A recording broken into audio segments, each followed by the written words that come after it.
Folks, welcome to an all-new edition of the Fairfax Sports Report. Of course, I'm your host, BJ Kubaroulis of the Connection Newspapers, alongside of my co-hosts, Paul Frummel and John Marcario of the Connection Newspapers. As we do every week, folks, we're bringing you awesome highlights from all of the Northern Region basketball action. We're going to tell you all about the big games that happened this past week and some of the upcoming games. We're going to give you our Connection Newspapers Elite 8 rankings to tell you where we think all of the big teams fall in this area. And we're going to try to prognosticate just a little bit later in the show. The coach from the Liberty District boys, who is sitting in first place right now, of course, we're talking about Woodson's Doug Craig, is going to be joining us to talk about his first place Cavaliers in one of the toughest districts in Northern Region for basketball. Of course, before we get there, we want to thank the people that make this show possible, and we're talking about our underwriters.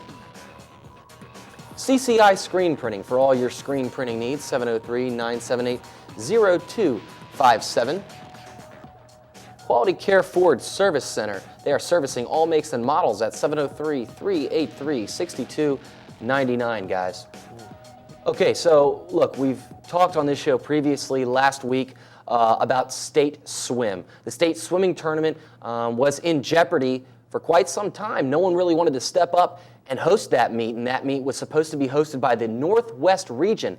Oakton's Phil Levine from the Northern region said that, look, if the Northwest region doesn't step up and host that meet, we're not going to host it in the Northern region. That call has been heard, and as of now, some of my sources in the Northern region, they tell me that that state swim meet has been saved. Nothing official yet, but that state swim meet, guys, could be going on in the Eastern region, where we know from the story, and you can check out that story written last week at www.connectionnewspapers.com, that any facility down in the Eastern region, no matter which one they have it at, will not be big enough to host this meet. This meet can only be hosted at the two George Mason campuses up here at Fairfax and Prince William, of course, or UVA or Radford. So there's the only four pools capable of hosting a legitimate state meet with a pool big enough.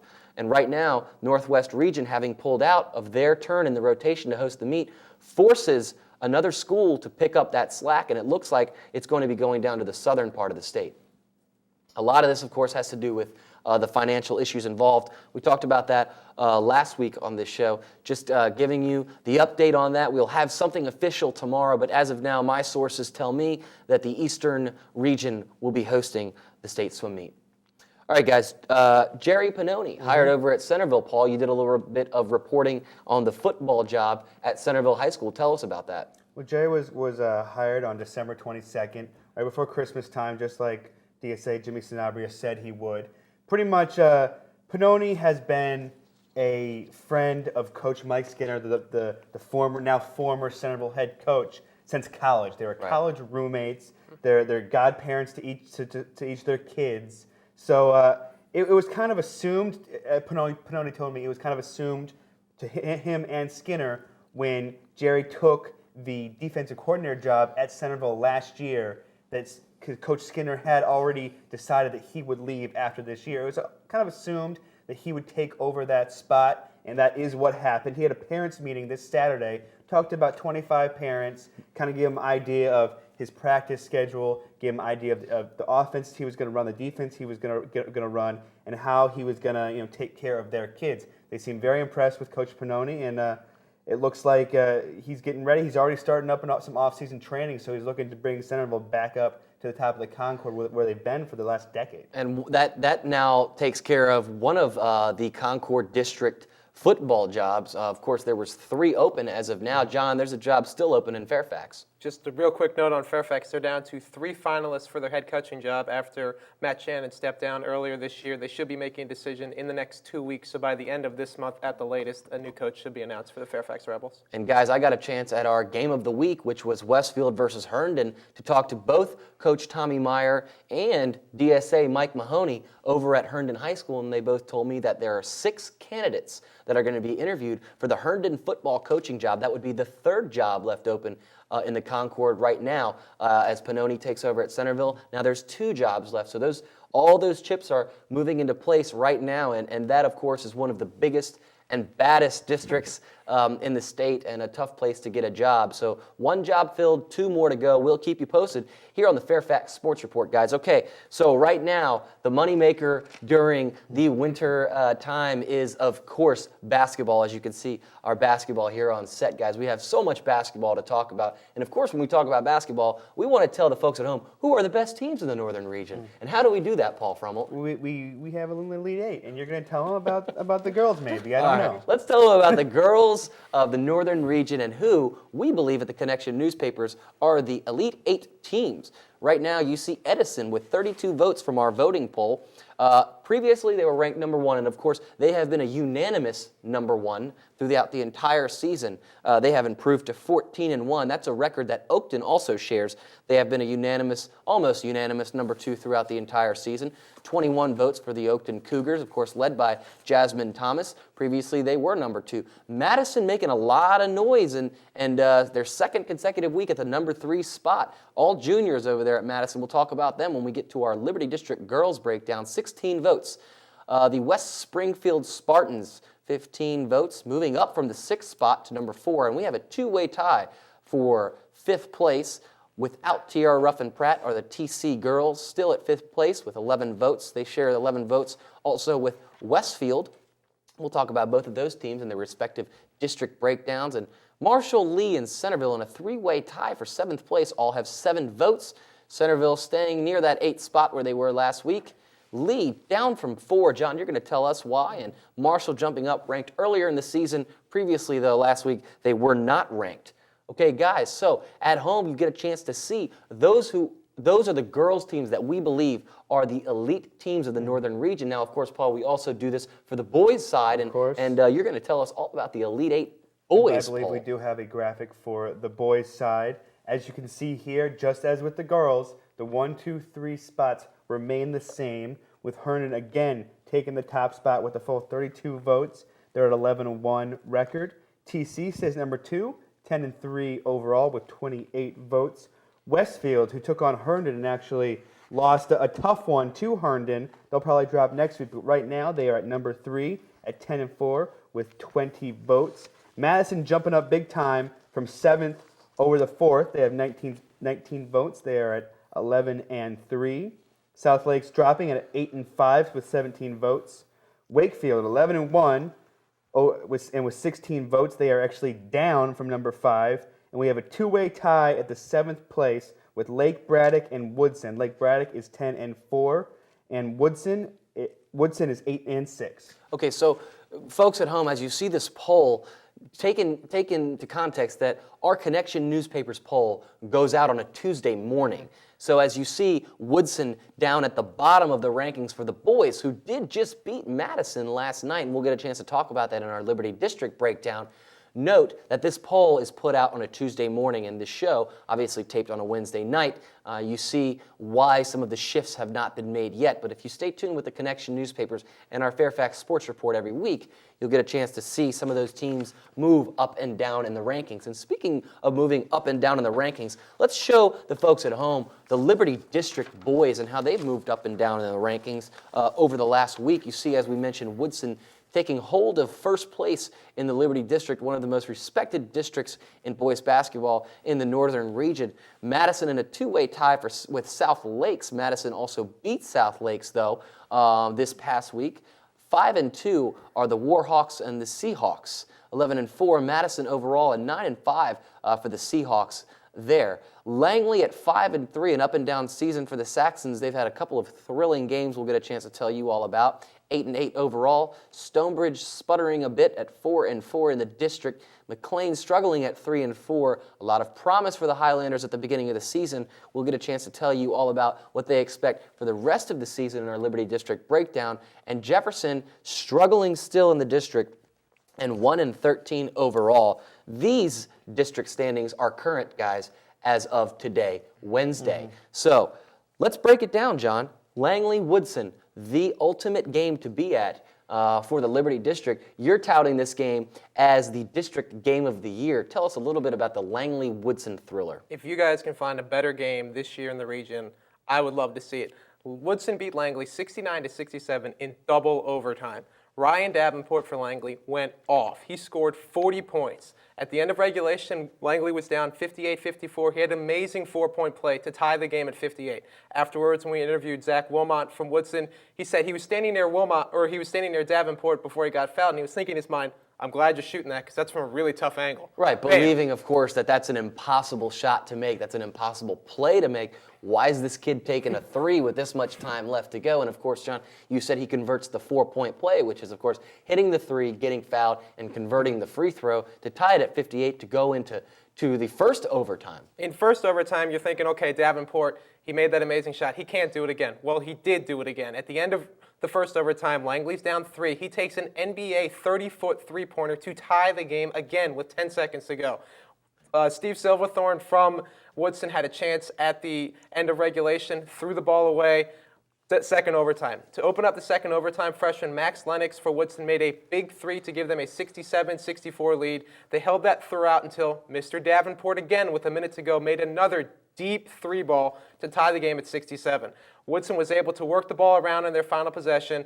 The play was originally designed for Zach Wilmot. He was double-teamed. Freshman Max Lennox drove to the basket. A little ticky-tack foul call with 2.2 seconds to go in a game that's double overtime and played extremely competitively. He makes both free throws. On the ensuing inbounds, Langley is actually able to get the ball to Davenport, takes 2 dribbles, takes about a 30-footer again that nearly banked in. Woodson ended up winning 69-67. Travis Hess, the coach of Langley, afterwards said it was the greatest game he's ever been a part of. Woodson head coach Doug Craig, after the game, said he whispered into Davenport's ear that is the best shooting performance I have ever seen. And Coach Craig from Woodson right now, I mean, this is a team now, John, that has moved into first place in the Liberty District with a 6-1 record with a win over Madison.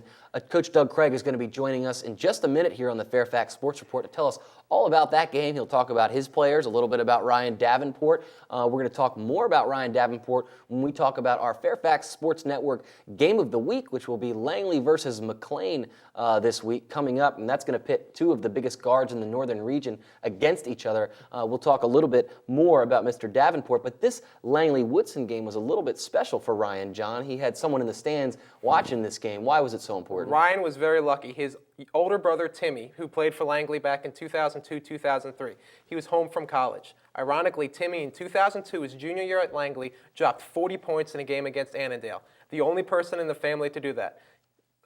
Ryan would get ribbing from his family every now and again saying, hey, Timmy scored 40, when are you going to get 40? Right. Well, he was able to get the 40 points with his brother in the audience. I spoke with his brother. He said it was a very special night for him to just be there with Ryan. That's a very close family. Okay, guys, let's talk about a close family. And when I talk about a close family, I'm talking about a close basketball family and the Madison Warhawks, of course, playing right off 123 in one of the toughest places to play in the northern region. That is the Warhawk Nation. Okay, the Warhawk Nation was dealt a little bit of a blow this week, though, John. They lost to Woodson in the first place game for the Liberty District. Madison came into that game with a head of steam after having defeated South Lakes earlier this past week on Friday, a game that I was at. Madison got off a bit of a schneid. Now, I say schneid because they lost to Langley, but that's not why I mean it. They lost to Langley on Monday and defeated South Lakes on Thursday.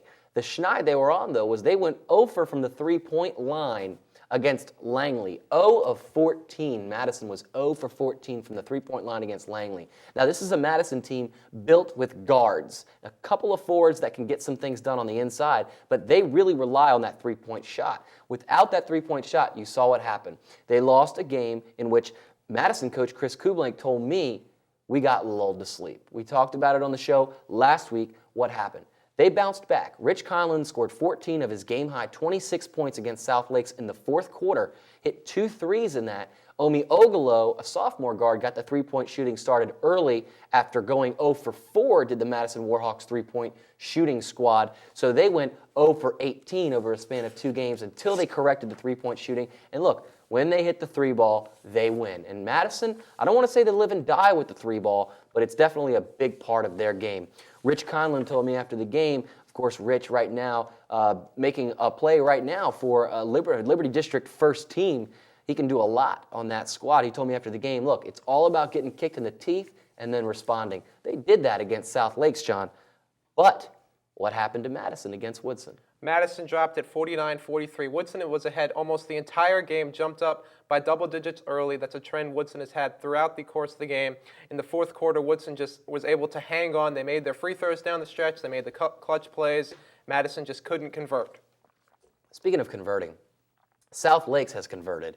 South Lakes has converted from relying on one player in Julian Vaughn last year, who of course transferred to Oak Hill Academy. They've converted into team ball, guys, and team ball at South Lakes is something they've always had. And now that they've gone back to that philosophy and there's no one superstar, I believe it's helping that team, but it has hurt it a little bit. They're kind of looking for that identity, and they're looking for a couple of players to step into that leadership role. They have, like Coach Wendell Bird told me, there's going to be a couple of guys that shine, but nobody yet has stepped into that leadership role. He likes that balance, but right now it's cost them a couple of games in the Liberty District. They lost to Madison on Thursday and Stonebridge just a couple of days before that. So that Stonebridge loss is a little bit of an enigma. They didn't close out against Madison. They had that team on the ropes at one point, let them off. Madison came storming back at home. Like I said, Warhawk Nation, a tough place to play.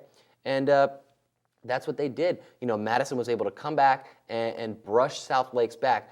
Don't think you've heard it all, though, from South Lakes and Coach Wendell Bird's last year. I think that team is going to rally back and really, really, really give some teams some trouble in the tournament. In just a couple of minutes, folks, if you stick with us, we're going to be joined by Woodson coach Doug Craig. He's going to tell us all about the Liberty District, all about his team, which has risen to the top, and all about some of the games they've had this past week. Of course, we're talking about that 40-point performance by Langley's Ryan Davenport. All right, John, you seem to think that Woodson is the team to beat in the Liberty District. Woodson, in my opinion, they're legit and they are the real deal. They have one loss this year. They lost to South Lakes. It was at South Lakes. They ended up losing by 15. They were within 2 early in the fourth quarter and just completely fell apart. Part of the reason was when you have a freshman backcourt, Max Lennox is a freshman. He's bounced off with Steve Silverthorne as a senior, but the freshman needs time to learn. He grew up a lot against Langley, making that big 3 in double overtime and sinking those two free throws to win the game. Woodson has balanced senior leadership with Silverthorne, with Wilmot. Once Lennox comes along, Greg Whitaker down low has really been asking for the ball a lot more early in games. They're trying to get his presence going. And so Woodson has very balanced attack. They can go deep. They're quick. As long as they don't make the turnovers, they will cause lots of problems for people. And in my opinion, I think they are better than South Lakes, and I think they can beat South Lakes. Okay, guys, I believe we have Woodson coach Doug Craig on the phone with us. Coach, are you there? Hi, guys. How you doing? Coach, we have a lot of great things to say about the Woodson Cavaliers. First of all, congratulations on taking a stronghold on first place in that Liberty District, one of the toughest districts to play in the northern region. Coach, how do you feel about the team's progress at this point? Well, I think, like you said, I thought our district is very deep this year. It seems like it's a dogfight every night out. You look at the box scores, you look at the other games, they're all close. Well, I mean, we've been playing, it seems like we're playing overtime or tight games in the fourth quarter every night. And that's kind of what you want out of your district schedule. And even in our non-district schedule, we played a lot of tight games. And try to play those tight games. Hopefully they help you with that experience later in the year. And, I think it's going to be a dogfight. We're in a nice position right now. But, we got 7 more district games to go. And judging by how close they were the first time through, I think all the teams have a chance. Night in and night out, you got to bring your A game, and if you do that, you give yourself a chance to win and put yourself in the best position you can late in the year. Hey, Coach, John Marcario. How big have the last 2 wins against Langley and Madison been for your team, specifically finishing off games? I know you guys struggled a little bit in the fourth quarter against South Lakes, ended up losing that game. You've come back, won 2 in a row, 2 good teams. What kind of confidence does that give your team? Yeah, we've been confident all year. We feel like we have a good team. I don't think that was ever really lacking. But I think, we had to prove it to ourselves by closing out a couple of tight games. The Langley game, Ryan Davenport was that's one of the best shooting performances I've seen in a long time. He was literally unconscious in the fourth quarter. We tried everything on him. We rotated different defenders. We tried trapping him. We tried switching on him, trying tall guys, short guys, quick guys, slow guys. Nothing really worked. And that was just the battle of attrition, I think, and we were able enough in double overtime to, get a couple back buckets and got a stop when we needed one. And had the game going 4 overtimes, he might have kept making threes. The Madison game last night, we were a little disappointed in the fourth quarter. We had an 11-point lead, and to their credit, they fought and scratched and clawed their way back in it. And we've got to find a way to put our foot on people's throats when we get a chance. And that's a learning process that happens with the team. And we've played a lot of those kinds of games this year, and we've gotten a little bit better every time out. And I was most pleased last night. We let them get it down to 2, and I shouldn't say we let them. I mean, they fought back too. And we got stops from about 2 minutes to go in the game. I don't think they scored after that. We were able to get stops with our defense, and we made some free throws down the stretch to put the game away. And I was pleased to see we were able to take their run and let them, and they got it close, and we were able to respond with a run of our own. I don't know if early in the year we would have been able to do that, but I think now, having played so many tight games, that really helped us last night late in the game. Now, Coach, early in the season, you guys had 5 losses. Obviously, you struggled a little bit. Do you think part of that reason was Zach Wilmot missed the 4 games with a sprained AC joint? You have a freshman guard that's been starting for most of the year in Max Lennox. Do you see your team kind of gelling together a little bit more and having a big push in the second half of the year? Yeah, I mean, I felt all along, and then like I said, we felt like we had a good team all along. It wasn't. And, we lost some tight games, but we lost to good teams. I mean, Braddock's a quality team at our place, and we lost to Wakefield on the road in overtime with a free throw after time had expired, a game that went back and forth. And those are good teams. I mean, in our winter tournament, we went down to the Eastern region and played some teams down there and lost an overtime game down there. And, obviously losing a player of Zach's caliber, that hurts you. He's a senior. He's a 4-year varsity player. He was first team all-district. You take 14, 15 points in anybody's lineup, it hurts you. But I think in the long run, it allowed us to, some of our bench guys, some of our younger guys now had a chance to play a lot for the 4 or 5 games that he was out. It allowed them to get the experience of playing in tight situations. And sometimes they failed, sometimes they succeeded, and I think that's only going to help us later. It allows us to develop some depth that maybe had Zach been there, with him playing 25, 26 minutes a game, sometimes those guys don't get a chance. And now we found that if we have a night when Zach's not hitting, like last night he didn't stroke it real well, and we were still able to find other ways to score and win. And I think sometimes having a little adversity early in the year hurts. It helps your team in the long run develop some other guys that maybe get their chance to show what they can do. And that kind of confidence when they're playing in tight situations late in games only helps them later in the year if you have to go to them.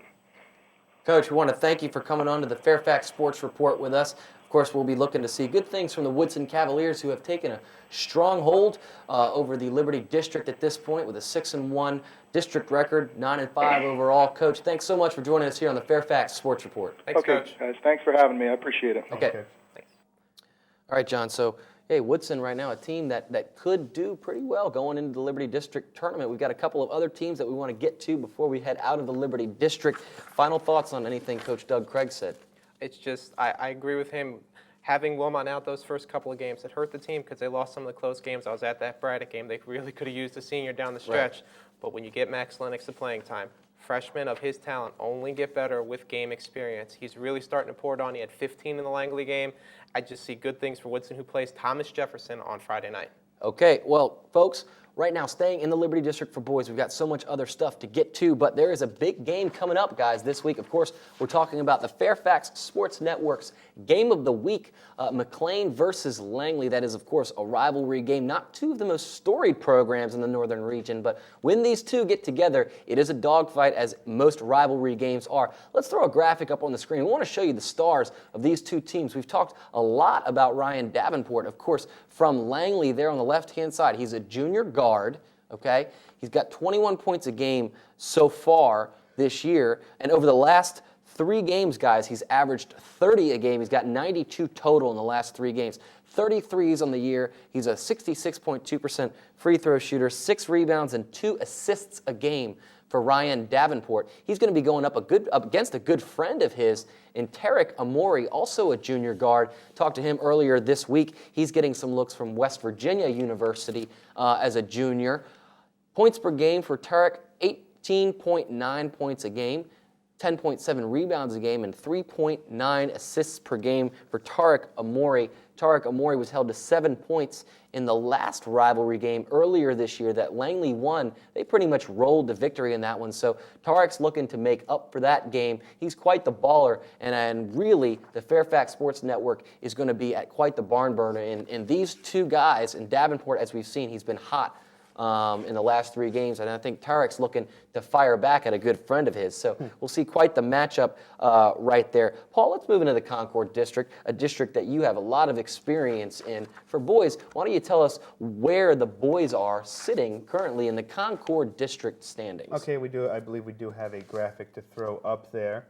Well, obviously Herndon, number one in our Elite 8, number 1 in the Concord District, perfect in the district at 6-0. 12-1 overall. Westfield, who went ahead and dropped a game to Herndon, are 5-1 in the district, 11-4 overall. Chantilly right behind Westfield at 4-2 in the district, 8-6 overall. Robinson at 3-3 and 7-7, perfect 500 across the board. Oakton at 2-4 and 7-9. Centerville having a tough time with their district schedule, going 1-5 in the district, but hey, 500 overall. Fairfax 0-6 in the district, did get 1 win overall, 1-15. Fairfax still struggling to get on the board in the district. Chantilly, though, Paul, you believe is going to have kind of a rough week coming up in the Concord District. Well, it's already started for them. They went ahead and they played the Westfield, the 5-1 district Westfield, who was right above them.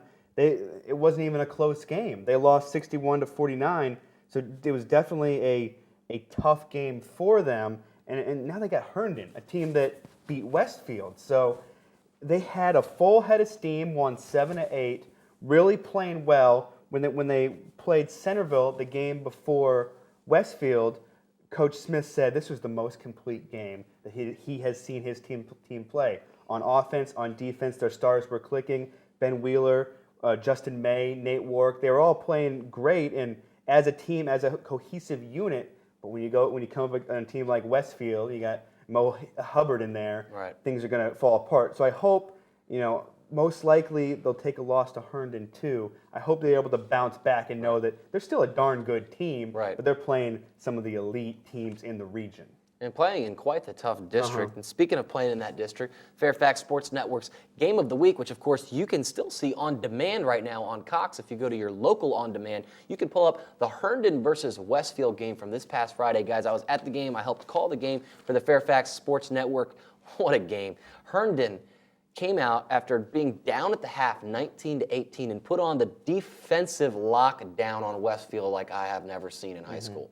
They locked Westfield down. It was brutal. Westfield turned the ball over. They were committing fouls. 3 guys fouled out for Westfield in the second half, and Herndon just rolled to a huge victory. Down 1 at the half, they rolled to a 61-49 victory. Well, if you keep Hubbard out of double digits, that's what's going to happen, obviously. Excuse me, that was a Chantilly score for Westfield, 61-49, which Hubbard had 17 points in. But Herndon did roll to the victory. I don't have the exact score on hand, but of course you can see that score on demand right now, folks. Okay, let's talk serious here though for just a minute, because we mentioned Hubbard, who did rebound against Chantilly in a 61-49 victory for the Bulldogs, but didn't have the greatest game against Herndon. Fouled out along with Jamie Richardson and John Gaston.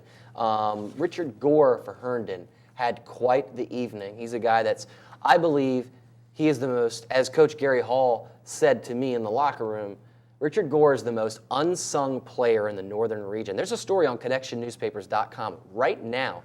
You can go read about Richard Gore. Gets no love from scouts, gets no looks from the newspapers, gets no love, but is what I believe to be the single most important player on that Herndon basketball team, and is the reason that they are undefeated in the district, and is the reason that they're going to be going back to the state tournament. Everyone knows about Danny Jones. Danny Jones is being recruited by major colleges. He's 6'6", and he can ball. And he's leading the team in most offensive categories. But Richard Gore is the hustler on that team. And Richard Gore's hustle helped to shut down a guy like Mo Hubbard, who, on the other hand, is majorly recruited, Paul. So, what does that say about parity between how the recruiting game is done? I mean, Hubbard's a great player and definitely deserves to play in college, but a guy like Richard Gore not getting the love even though he gets out there and puts up numbers. If you happen, as Hubbard did, if you happen to catch somebody's eye and then perform in the spotlight as Hubbard does, then you're obviously going to be recruited heavily. When you don't, when you don't catch somebody's eye, you can perform as well as you want, but if nobody's watching, then you're not going to get recruited, and that's a darn shame. Absolutely. Look, Richard Gore, for me, Richard Gore is my favorite player in the Northern region. I'll say that on this show right here, and all you folks that are going to write in about favoritism, you know what? I just don't care. Richard Gore is my favorite player in the Northern region because of his hustle, his attitude, and his ability to play the game the way it's supposed to be played. And I hope for his sake that he gets a chance to get some looks at the next level, because those coaches that do give him a shot are definitely going to be pleased with the hustle and the type of play that he provides. All right, guys, let's move on to Centerville. Paul, they're struggling a little bit right now. What's going on with those Wildcats? I did mention before that they've been struggling. They're 1-5. Last week we talked about can they rebound. I said it's not likely. You can see after a 90-60 loss to Chantilly. I talked with Coach Brian Dole afterwards, and I'd seen him in this situation before after they lost to Madison 90-48, and he said, "I hope they remember this game. I hope they have that. I hope they never want to feel this way again." Yeah. Well, I see him after a 30-point loss, and he's just like, we didn't play anything well. We played horrendous defense. They were getting open shots all over the court, and when he was obviously, he just didn't know what to do with that situation because they're a good team. They have the talent. They can beat teams. They won their holiday tournament. So they're definitely a team that should be playing better. And right now, and I asked Coach, I said, is it because Chantilly's so hot? Because obviously we just talked Chantilly. And he said, if that's the case and it's because Chantilly was so hot, they would have beat us by 10. They would have beat us by 12. But they beat us by 30. So we had to take that all on ourselves. And he's right. And they need to bounce back because they have a tough schedule coming up. They got Westfield again. They got Herndon. They have Wakefield. They have Chantilly again. So they're in the Concord, obviously. So they have some tough games coming up. And if they can right that ship, maybe they can stay above 500 overall. Well, they're going to look to right the ship, and we're going to re-steer this ship just a little bit, guys. We're going to break into some girls in the Patriot District right now. We're going to get to some more girls, but we're going to come back to the Patriot and National District boys, so don't go too far. John, tell us all about the girls' standings in the Patriot District and who's sitting where. Well, I do believe we have a graphic for this one. West Springfield, they sit atop. They are 6-1 in the district, 10-3 overall. They are starting to distance themselves a little bit. Lee sits in second. They're actually 5-2 in district play, 8-2 overall. South County is third, 5-2 in the district, 10-5 overall. The Stallions have won 8 of 9. TC Williams struggling a little bit, losing back-to-back games without Tierra Ruffin Pratt. They are 4-3 in district play, 9-6 overall. The Annandale Adams, 4-3 in district play, 7-8 overall. Like Braddock, who had a big win against their rival TC Williams last week, 3-4 in district play, 5-8 overall. Hayfield is 1-6 in district play, 2-12 overall. The Hawks are struggling a little bit, and the Wolverines of West Potomac are rounding out your district play. They are 0-6 in district play, 2-9 overall. Okay, John, let's talk a little bit about Lee. Are they ready for the big time yet? Are they ready to take that step in the Patriot District for girls? Lee is a very good basketball team. They are a young basketball team in the sense that they started a lot of juniors and sophomores. They will be very good next year. They lose one of their best players in Christine Mile this year, but they bring back a wealth of talent in Triana Harris and Jay Babineau. They've lost 2 games now back-to-back, one to West Springfield and one to South County. In both of those games, they struggled mightily down the stretch. Against West Springfield, they got 2 points the final 5 minutes of the game. Against South County, they were outscored 5-0 in the game's final 30 seconds with a key turnover with about 15 seconds to go when they had the ball with a chance to tie the game down 3. This year, they're making noise right now. They are a good team. I just don't think they're ready for the prime time yet. All right, speaking of teams ready for the prime time, at 6-1, taking control of the district with a 10-3 overall record, Billy Gibson's West Springfield Spartans and the Fairfax Sports Report junkies of this show will remember that a young gentleman sitting in this chair right now.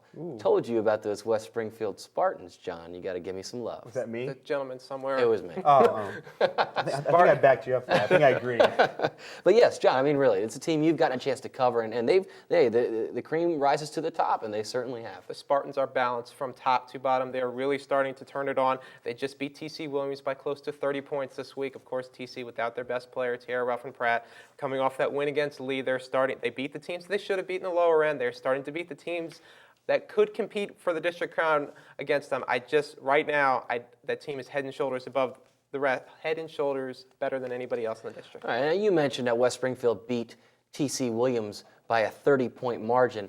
Now, a lot of people would say, oh, that's because they didn't have Tierra. Of course, TC Williams' star sophomore guard, Tierra Ruffin-Pratt, out with a shoulder injury right now, not going to be playing for about 3 weeks, but she's into that first week already, so 2 more weeks, they'll have her back, I believe.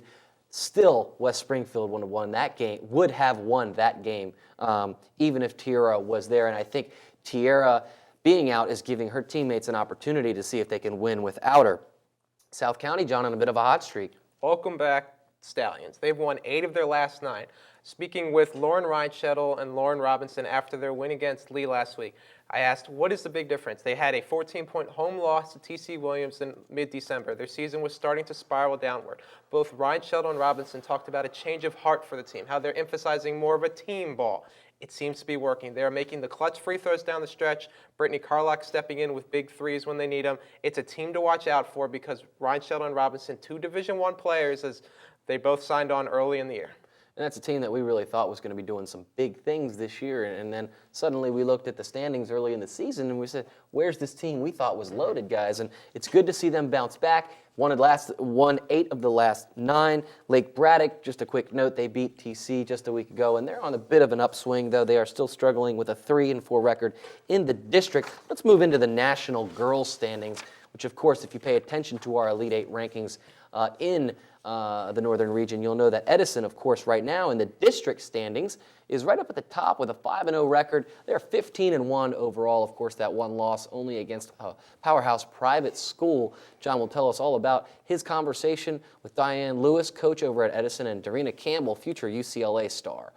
4-1 for Yorktown in the district. Mount Vernon 4-2. Falls Church at 2-3, Wakefield and Stewart sporting identical 1-3 records, and Washington and Lee still looking for that first win in the girls' national district. John, Edison has been the cream of the crop. We've talked about them being ranked by USA Today in the nation. They still remain there. What has been the tone coming from that locker room? You got a chance to talk with Diane Lewis and Darina Campbell. What do they say about the Eagles, who, by the way, John, as you mentioned, blowing teams away now? They are. Since their loss to Bishop McNamara in late December, Diane Lewis said it's sort of a good thing to have a loss early in the season. She noted that no coach ever likes to have a loss, but to have it now, it allows its team to reflect and work on some things. She said her team's been able to work on their time management.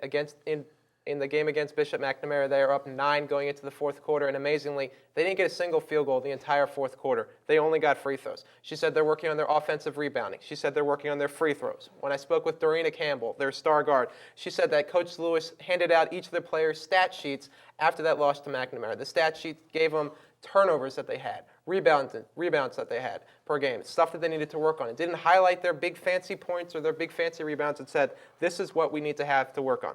In terms of how focused is Edison, they've won their last 4 games by an average of 56 points. Okay, Paul, let's take it right into the Concord district standings for the girls. This is a district that we all love to cover. I mean, what a great district for girls basketball. Of course, when you talk about the national, you talk about Edison. When you talk about the Concord, you talk about Oakton. 6-0 right now, 15-1 overall. Westfield right behind them, though, at 5-1, 12-4 overall. Centerville, after taking a loss to Westfield, 4-2, 10-3 overall. Chantilly at 2-4, 8-6 overall. Same with Robinson, 2-4. Same with Herndon, 2-4. Robinson 8-6 overall. Herndon 5-8 overall. There you go. There's Fairfax again, 0-4 in the district right now, but 2-6 overall. And it looks like we're going to check on that Fairfax overall record. They've probably played a couple more games than that. That's, of course, the information we could dredge up. Look, at this point in this season, guys, we've seen a lot of these Concord District teams. I got a chance last night to see Oakton versus Centerville. Centerville is a team that we just recently ranked in our Elite Eight, and they just got blown away by Oakton. Jasmine Thomas blew away. 25 points in the game, did just about everything for the Cougars. And on a side note, passed J.J. Reddick, former Cave Springs player who went on to Duke, also where Miss Jasmine Thomas will be playing her collegiate basketball. She passed J.J. Reddick in the all-time scoring, both boys and girls, in the history books for the Virginia High School League. So that's the entire state. She's got over 2,200 points in her career, and she's slowly climbing to catch Katie Smirka-Duffy, formerly of Madison, who now sits in second place overall in the state scoring for girls. For Centerville, Paul, there's a couple of notes that are coming out of Centerville this week. I saw Renee Watson last week of Centerville, tall redhead, and that girl is a block machine. She can hit the three, too, for a tall, lanky girl. But, Paul, they just got some news in a transfer that's going to be helping them out. Sophomore guard Shameka Smith transferred from Las Vegas, came in about a week ago. She played a couple minutes against Oakton, but really hasn't seen the court yet. But she's supposed to be a Division I prospect, supposed to blow up the AAU circuit. So she definitely is loaded with talent. And there's a buzz around Centerville. As I was at Centerville to meet with Coach Pannoni, there's a buzz around Centerville about this player. So we'll see how she develops. And Shameka Smith, I mean, she's still young. She's still only a sophomore. And I talked to Coach Wally Horton before the game last night, and he said, look, talk is cheap. She's got to prove this thing on the court, you know, to paraphrase what was said. And so, look, I mean, you got a chance to see some more Concord teams, though, Paul. Let's talk a little bit about Westfield versus Chantilly. I believe they've got a shooter over there in Josephine McLean that I just love to watch her play. She's definitely, actually, most of the Bulldogs I saw could hit anywhere. McLean was definitely great. Against Centerville, against Chantilly, Westfield hit Rachel Dahl with 22 points in the night, 15 of those points coming from three-point range. So obviously she was doing a great job there. Basically what happened with Westfield is they just controlled the tempo of the game. In the fourth quarter, all they did was they were patient, they continued to pass. They didn't take a bad shot. They waited for the open shot. They slowed down the tempo because Chantilly is a baseline-to-baseline kind of team. They like to run the ball. They're a running team. Westfield's not. Westfield likes to set up their offense, pass the ball around, use their feet, and find the open shot. Well, Chantilly came out going to baseline, and as Coach Pat Deegan said from Westfield, he said, we kind of got seduced over to the dark side. They started running with them, which was working in the first half. But when the third quarter came around, Chantilly started gaining on them. So Coach Deegan called them out and said, whoa, hold on, girls. Let's play our game. They slowed it down, ate up huge chunks from the clock with that no shot clock rule, obviously. Right. They were patient, found their shots, and ended up winning the game by 4 points. Quick note on Herndon. Phyllis Martin is just a freshman over at Herndon. I know they're only 2-4 in the Concord district right now, but she's going to be a name to watch in the future. She's had a couple of games where she's already scored over 20 points as just a freshman. This is a girl that was named AAU's MVP for her level of play. So this is a girl that's going to be making some noise. John, what's going on with Robinson? Quickly in a nutshell, what's wrong with them? They're just not playing T-ball right now. There's no team unity. They're struggling. They're in that tough district, but you got to string together some wins and just play better team ball. They're not doing it. I mentioned that Richard Gore is a player from Herndon that I think is the most unsung player in the northern region for boys. I believe that Ashley Abed is the equivalent of that for the Oakton Cougars. Ashley Abed is a player that everyone knows about Jasmine Thomas, and everyone knows that Jasmine Thomas is quite the player. Look, she's a 3-time Northern Region Player of the Year, 3-time Concord District Player of the Year. She's been an All-State Player of the Year before as a sophomore. Everyone knows about Jasmine Thomas.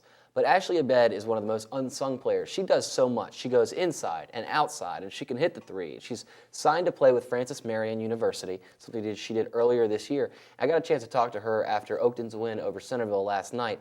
Ashley Abed, I believe, is one of the reasons that team can be good in the playoffs. Because Jasmine Thomas, they're going to lock down on her. They know her. And she'll still get hers, okay?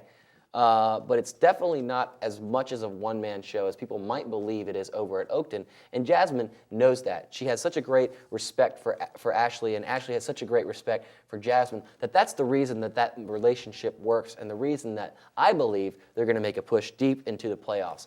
a player to watch for who I believe has been snubbed over and over again in the Concord District, a team that went undefeated last year and won the Concord District, and this girl did not get a first-team selection in the Concord District, is Ashley Abed, and I believe that that is an injustice.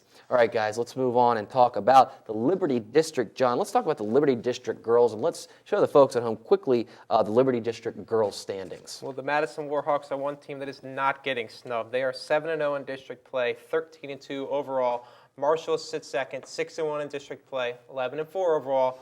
Woodson third, 4-2 in district play, 8-7 overall. The Cavaliers just lost to Madison earlier in the week. McLean is 4-3 in district play, 8-6 overall. Stonebridge 3-5 in district play, 6-4 overall. South Lakes 2-5 district play, 3-10 overall. Langley 2-6 in district play, 6-9 overall. And Jefferson 0-6 district play, 2-12 overall. Okay, so the story coming out of Vienna right off 123 there at, like I mentioned, Warhawk Nation. Is it Madison's year? They're all juniors. Or is next year Madison's year? And a lot of people seem to think it's next year, but over at Madison, they're not drinking that juice just yet. They believe that this year is their year, and they've got a bunch of juniors and, of course, Mary Grace J. and some other players we've talked about on this show before. It's rivalry week for McLean and Langley, two teams that have struggled a bit in district play. 4-3 for McLean. They've taken it to a couple of teams, but just haven't been able to take that next step. And Langley's only 2-6 right now in the district. Quite the struggle for the Saxon girls. Marshall, 6-1 right there in second place in the district, and they've really been able to rally because of the guard play of Nicole Harrison. Everyone knows about their two inside presences in KT Messich and Maya Al-Shingeti, but Nicole Harrison has really helped rally that team. Paul, quick note on Stonebridge. They've got a couple wins in district. They do. They beat Langley and Jefferson. Unfortunately, those are at the bottom of the district. Went ahead and lost to McLean, though. So it looks like in the district standings, they're right where they're supposed to be. All right, guys, speaking of district standings, we're going to flip right back into the boys of the Patriot District. We're going to tell you where everybody's sitting in the district standings, John. TC Williams sits on top, dominating team, 7-0 in district play, 11-3 overall. Lake Braddock Bruins, 6-1 in district play, 11-4 overall. I'm going to talk about them in a couple minutes. West Springfield Spartans, 5-2 in district play, 12-3 overall. Have a quick note on them. South County Stallions, 3-4 in district play, 7-7 overall. Just beat Annandale this week. West Potomac Wolverines, 3-4 in district play, 7-7 overall. Lost to Lake Braddock this week. The Annandale Adams, 2-3 in district play, 5-11 overall. Hayfield and Lee are 1-6 in district play as they round out your Patriot District standings. All right, guys. Teams up near the top of the district played each other this week. West Springfield and TC. John, quick recap. They played each other last night. West Springfield lost by double digits. Their head coach, Dick Wickline, just said TC was too much depth. West Springfield goes 6 deep. TC goes 9, 10 deep. They're quick. They push the ball. The Spartans just couldn't keep up with them. You got to see Lake Braddock with a win over West Potomac, and you mentioned there's quite a player that's really taken your interest at Lake Braddock. Lake Braddock just had a workman's-like win against West Potomac last night. They beat them by 16. They had really easy scoring inside after West Potomac's big man, Jimmy Bennett, fouled out with 7:25 to go in the fourth quarter. Greg Delaney led the Bruins with 23 points. The kid is just a lights-out shooter. He can make the three real easy, but he makes the layups and tries to twist and turn. And he's a kid that could drop big numbers like Ryan Davenport on a given night, but he's special. Okay, John, South County gets off the schneid against Annandale. Tell us a little bit about South County's boys. It's nice for them that they could get off the schneid with a win. The team, the talent's there to win. They just have to start getting a couple wins in a row. All right, Mr. Patriot District expert, tell me why Lake Braddock or West Springfield will win that game. It's a big game, you believe, in that Patriot District. The game is a big game, specifically for West Springfield. They are 1-2 against teams from the region with a winning record. They have a lot of talent on that team not to be beating the good teams. On the other side, Lake Braddock, they're very good at home, near the top of the standings. If you want to compete with TC Williams, you got to beat West Springfield at home. All right, and speaking of district standings, of course, we bring those to you fresh every week. Let's look at some more district standings. Let's go right into the National District boys standings, and we'll tell you who's doing well in the national. Wakefield broke onto our Connection Elite 8 with a 12-1 overall record. Edison looking for respect when they take on Herndon next week. Mount Vernon 4-2 in the district. Yorktown right far behind at 3-3. Washington and Lee at 2-3, and Falls Church and Stewart at 1-5. Those two teams. Paul, Wakefield is a team that has really, really impressed our Connection newspapers sports staff. I mean, they've really been able to get in there. They've put up big numbers this year, 12-1 so far. And there's a couple of players, Paul, that are a reason for that. We have our top warriors. We want to get a chance to show the folks at home who's been really putting up the big numbers for Wakefield, and they really rely on a trio. They do. They have a trio of stars, starting with George Johnson, who's scoring 18.6 points per game, 9.1 rebounds, and 5 assists per game. Ty Beal at 16.2, right behind Johnson, 4 rebounds a game, 1.9 assists, and Andrew Allen at 11.5 points per game, 5.5 rebounds, and 1.1 assists per game. When you have those 3 players scoring, averaging in double digits every night, that's definitely a good sign for the Wakefield Warriors. And Johnson, Beal, and Allen, 3 guys I don't think get enough love in our Northern Region talk. So I'm glad to see, Wakefield getting it done over there in that district. John, you got a chance to talk with Edison's coach, and they're looking for some respect as well when they take on one of the big dogs in the Northern Region, our #1 ranked team at the Connection newspapers in Herndon. Edison's head coach, Frank McMillan, he said it's not necessarily he's looking for respect. He's just looking for the due respect that his team deserves. He feels they're a lot better. He called them the best team in the region. Whoa. Bold statement to make, Whoa. but they have talent. Whoa, stop the presses. Come on. They have the talent down there. Wow. Prior to playing Herndon next Wednesday, they play a big game where they will be tested. They play at Wakefield. So they went down to North Carolina over winter break, went toe-to-toe with their #1 team before falling late. It's a good team. They have the players there. They get to showcase it in the next couple games. All right, look. Gotta believe. Yeah, exactly. Well, you know You what? guys are from the Mason Nation. You just got to believe. Look, if you want the respect and you want to go to the next level, you got to beat the big teams. And you know what? If they beat Herndon, I will personally on this show issue an apology to Edison. But look, I mean, nothing against the Eagles. We've had on the show, we've had the Eagles here a couple of times, the football program, and Edison girls coach Diane Lewis. But that's a tall order to go into that Herndon game with a full head of steam like that. How do you think they'll respond? It's a confident bunch. They shoot the 3 well. They're not very big. Their tallest post player is going to run 6'4", but they're going to be very quick. They're going to run lots of players at you. They're going to run lots of different looks at you.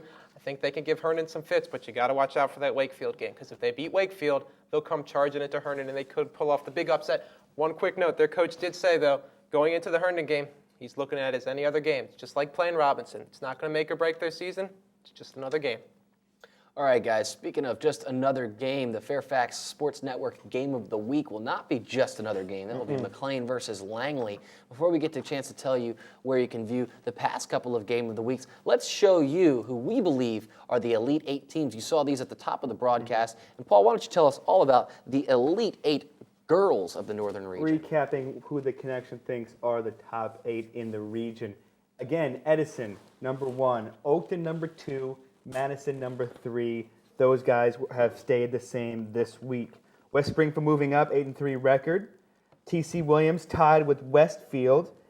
And Marshall, Lee, and Centerville all tied in 7th place. So obviously, we don't agree with all the votes that we put in. So it's definitely a close race in the Elite 8 for the girls. All right, and speaking of Elite 8, we've got some boys' rankings that we want to throw up on the screen and show our folks at home who we think are the top teams. I don't see Edison up there, John. You may see them. Okay, you see Herndon right up there at the top, though, with 32 votes, and they've been a consecutive #1 all the way through this season. T.C. Williams, we'll get a chance to tell you next week a story out of T.C. over in Alexandria. They're going to be taking on quite the national powerhouse in Montrose Christian. Anybody who knows anything about local basketball will know that Kevin Durant last night scored over 30 points in one of the greatest college basketball games I've ever seen. Texas, who he plays for, against Oklahoma State, went into double overtime. What an incredible game. But I digress. Back to the Elite 8 of the Northern Region. TC, though, will be taking over Kevin Durant's alma mater in Montrose Christian 2 Saturdays from now. Westfield, who's also put out some products and has one collegiate product on their team right now, we're talking about Mo Hubbard. They got 20 votes from our voters, and they're in 3rd place for the 2nd week in a row. The Madison boys, though they lost to Woodson, still remain at 4th place. I believe you'll see that change next week after Woodson will be making a move up You see a couple of teams from the Liberty District, 3 to be exact, on that Connection Newspapers Elite 8. South Lake's one of those teams with 17 votes. Were in 4th last week. They lost to Madison. Wakefield, we talked about them, 12-1. The trio that is really leading the Warriors. And, of course, Lake Braddock and Woodson, 2 teams from the Fairfax side of the city, 4 votes apiece. John, 2 teams that you get a chance to cover. All right, guys, so early season prognostication. We've got just about a minute left to go here. Who do you think is going to win the Liberty District? Boys. Wow, that's a tough one. Come back to me. Okay. I'll tell you now who's going to win the Liberty District, and I think I'll have a couple of coaches upset with me, but I'll tell you now, South Lakes is going to win the Liberty District for boys. People might look at me and say I'm crazy right now, but do not underestimate the power of Wendell Bird in his last year. I truly believe in that South Lakes team, and I think they've learned from the first go-around in the district. I'd like to see Woodson prove themselves a little bit more. I know they're in first right now, but I think they need to prove themselves a little more. It's a little trick question on my part because I knew your answer. I got to do my Woodson plug earlier. I wanted you to give your South Lakes plug. It's going to be Woodson, and they're going to win it going away. They're going to win it by 2, possibly 3 games. They're just that much better than teams. Wilmot's in the flow. Lennox is in the flow. I see them just pulling away from the teams. All right, guys, look, you heard it here first. You know, we have the winners already picked, so why go watch the games? They don't need to play them. Speaking of watching games, you can watch the Fairfax Sports Network Game of the Week. This week, though, it will be McLean at Langley in Northern Region basketball action. Those games are available on Cox Digital Cable on demand for the first 2 weeks. Then, of course, you'll see those games on replay on this channel after that 2-week time. The FSN Game of the Week re-airs on Channel 10. This week, you'll get a chance to see McLean, which was at Madison. A great game for girls. Everybody thought that McLean was going to get blown away, and they came in and really took it to Madison. This was originally taped on January 5th. This runs Saturday at 4:30, Monday at 3:30, and of course, as we said, on Cox and Comcast Channel 10. Hey, we're on the web, guys. Great website there. You can see pictures of all your local athletes. You can see what games are on the schedule to be taped. You can see how to order some of the games if that's what you'd like to do. But FSN is on the web at www.fairfaxsportsnetwork.com. And who else is on the web, Paul Frummel? Paul Frummel's on the web in all his pixelated glory. And all his pixelated glory. Paul Frummel, you can read all about his bio and where he's from. CCI Screen Printing, 703-978-0257. They are one of our stellar teammates, a go-to teammate at all times. Quality Care Ford Service Center. They service all makes and models at 703-383-6299. We're, of course, going to keep you posted about the state swim meet. I know that's a hot button issue that many of you folks at home are wondering, where will my kid be swimming in the state meet? That's really a hot button issue, guys, and something that you can follow at theconnectionnewspapers.com. John Marcario of theconnectionnewspapers.com, Paul Frummelt of theconnectionnewspapers.com. I'm your host, BJ Kubarulis of theconnectionnewspapers.com. Always, every week, join us here for the Fairfax Sports Report.